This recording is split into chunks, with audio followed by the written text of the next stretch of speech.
വെള്ളപ്പൊക്കത്തിൽ തകർന്ന കോമളം പാലത്തിന് പകരം പണിയുന്ന പാലത്തിന്റെ അവസാനഘട്ട കോൺക്രീറ്റിംഗ് പൂർത്തിയായി. 9.70 കോടി രൂപ മുടക്കിയാണ് പുതിയ പാലം നിർമ്മിക്കുന്നത്. വെള്ളപ്പൊക്കത്തിൽ തകർന്ന കോമളം പാലത്തിന്റെ പ്രധാനപ്പെട്ട കോൺക്രീറ്റിംഗ് ജോലികൾ ആണ് പൂർത്തീകരിച്ചത്. 2021 വെള്ളപ്പൊക്കത്തിൽ മരച്ചില്ലകളും മുളങ്കൂട്ടവും വന്നടിഞ്ഞ് പാലം ബലക്ഷയത്തിലാവുകയും അപ്രോച്ച് റോഡ് തകർന്നു പോവുകയും ചെയ്തിരുന്നു.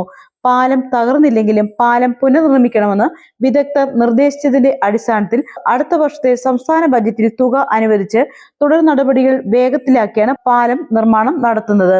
ശക്തമായ ഒഴുക്കിനെ അതിജീവിക്കുന്ന തരത്തിൽ രൂപകൽപ്പന ചെയ്ത പാലത്തിന് നിർമ്മാണം നിർവഹിക്കുന്നത് ഊരാളുങ്കൽ ലേബർ കോൺട്രാക്ട് സൊസൈറ്റിയാണ്. കോൺക്രീറ്റ് ജോലികൾക്ക് executive engineer Ajith Kumar B, assistant engineer Smitha R, overseer Veena എന്നിവർ നേതൃത്വം നൽകി.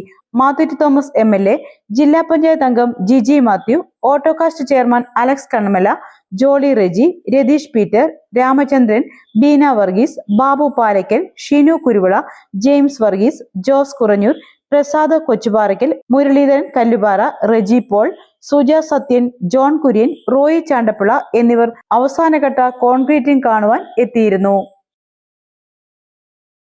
കോൺക്രീറ്റിംഗ് പൂർത്തിയാക്കി കഴിഞ്ഞാൽ കോൺക്രീറ്റിന് 28 ദിവസത്തെ ക്യൂറിംഗ് പീരീഡ് ഉണ്ട്. അതിനുശേഷമാണ് ഇതിന്റെ മേലുള്ള ടാറിങ് അപ്രോച്ച് റോഡോട് ചേർത്ത് ഒരുമിച്ച് ചെയ്യാനുള്ള ശ്രമമാണ്. അപ്പോൾ 1-2 മാസം കൊണ്ട് തീർക്കാമെന്നാണ് പ്രതീക്ഷിക്കുന്നത്.